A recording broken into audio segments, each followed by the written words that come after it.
यहाँ पर दूर दूर तक कोई भी व्यक्ति नज़र नहीं आ रहा है। यहाँ पे आकर देखा तो ये माओवादियों का पर्चा है और ये माओवादियों का पर्चा है। इस पर क्या लिखा हुआ है ये भी देख लेते हैं। माओवादियों के पर्चे यहाँ पर चारों तरफ ये पड़े हुए हैं और सभी में चुनाव बहिष्कार को लेकर झूठी लोकसभा चुनाव का बहिष्कार करें, इस तरह से ये पूरा हाथ से लिखा हुआ ये जो पॉम्पलेट है, इसे कब फेंका गया और किसने फेंका ये तो कोई नहीं बता पाएगा। क्योंकि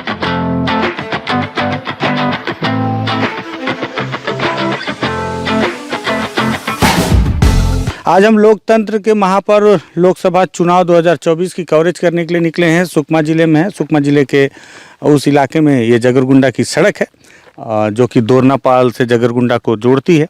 मुझे लगा इस इलाके में जाकर देखना चाहिए कि चुनाव कैसे हो रहा है। सबसे पहले पोलमपल्ली पहुंचे, उसकी तस्वीर भी आप देखेंगे कि किस तरह से ग्रामीण महिलाएं ट्रैक्टर में बैठकर वोट करने आई थी।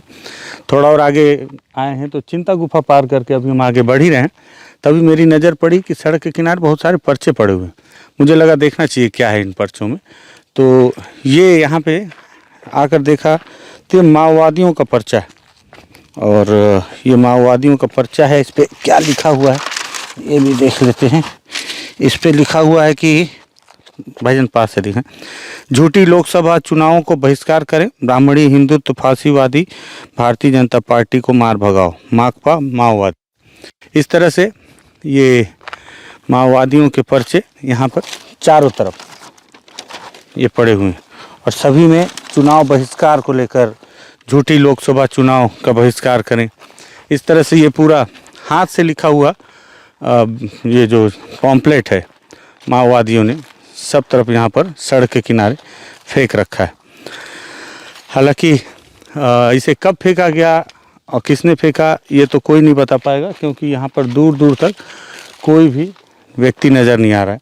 रास्ते में जितने भी कैंप पड़े आज, क्योंकि चुनाव है तो सभी सीआरपीएफ के जवानों की तैनाती पोलिंग बूथों पे है और यही वजह है कि आज के दिन कोई भी जवान सर्चिंग पर नहीं निकलते। शायद यही वजह है कि इस तरह से जो पर्चे यहाँ पे पड़े हुए हैं इन्हें अब तक जवानों के द्वारा उठाया नहीं गया है।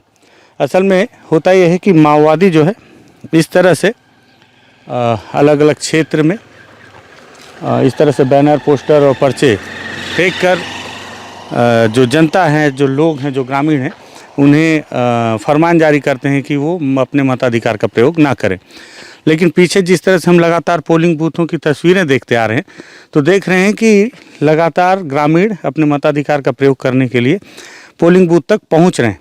और जिस तरह से बीते दिनों माओवादियों पर एक बड़ा अटैक हुआ, कांकेर इलाके में 29 माओवादी मारे गए, बीजापुर में 2 मुठभेड़ हुई, इससे कहीं ना कहीं माओवादियों के भी मानसिक तौर पर एक उनके अंदर जो है थोड़ा सा कमजोरी आई है।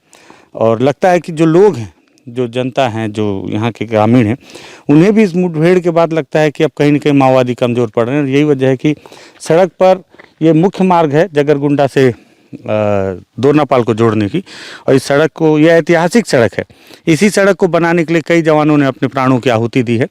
कई आईडी ब्लास्ट हुए हैं, कई जवान घायल हुए हैं, कई वाहनों को जला दिया गया है, तब जाके सड़क बनी है। और इस सड़क पर कई सुरक्षा बलों के कैंप हैं।